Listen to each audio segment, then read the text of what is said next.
আমরা Margarita pizza বানাবো, সেই জন্য আমরা মার্গারিটা পিজা আমাদের মাশরুম ইউজ হয়। আমরা এখন মাশরুম কাটতেছি। তারপর হচ্ছে আমরা মাশরুমের সাথে আমরা ড্রাই বেসিল দিব। ফ্রেশ বেসিল বাজারে না থাকলে আমরা ড্রাই বেসিল ইউজ করি। কাট আমাদের মাশরুম কাট ডান। এখন আমরা ডো বেলবো। ডোটাকে আমরা নিয়েছি 260 গ্রাম। এটা 12 ইঞ্চ একটা পিজা আমরা মার্গারিটা রেডি করবো। যারা হাত দিয়ে বেললেন, হাত দিয়ে পারবেন, হাত দিয়েও আপনি করতে পারবেন, সেই জন্য আপনি প্রচুর পরিমাণে ইস্ট ব্যবহার করতে হবে। আমরা রেস্টুরেন্টে দুটোই করি। এখন আমরা বেলুনে করবো, সেটা হচ্ছে দ্রুত টাইমে। কারণ হচ্ছে আমাদের পিজা প্রতি আওয়ারে হিউজ পরিমাণ পিজা সেল হয়, সেই কারণে আমরা খুব তাড়াতাড়ির জন্য বেলুন ইউজ করি। এখন আমরা এটাকে ছিদ্র করে নিচ্ছি যাতে করে হাওয়াটা বের হয় আর পিজাটা পর্যাপ্ত পরিমাণ ঠিক থাকে। সাইডে আপনি একটু কেটে নেবেন, তাহলে পিজার লুকসটা সুন্দর আসবে, একদম সমান পরিমাণে।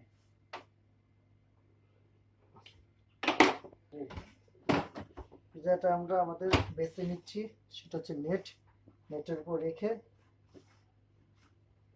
এই পিজা হয়ে গেল 12 ইঞ্চ পিজা। এটা হচ্ছে থিন পিজা। আপনি ঠিক করলে ডোয়ের মেজারমেন্ট নেবেন হচ্ছে 330 থেকে 350, যেটা আমরা হোমমেড তৈরি করেছি। টমেটো, পমোডোর।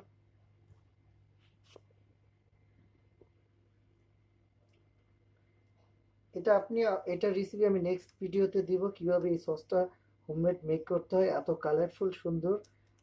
আর পিজাটাকে অনেক টেস্ট করে কিভাবে কি ইনগ্রিডিয়েন্টস দিতে হয় আমরা পরের ভিডিওতে। আমরা মজোলা চিজ দিব, একদম পিওর 100% মজোলা বাই ডেনমার্ক।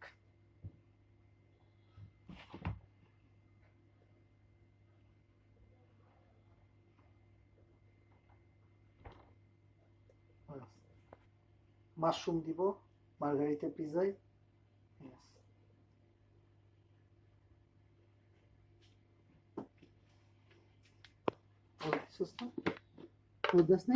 এখন আমরা ড্রাই বেসিল ইউজ করব। ফ্রেশ থাকলে সব থেকে বেটার হয়। আমরা এখন ড্রাই ইউজ করব, বাস 5 মিনিটের জন্য। বাস এই যে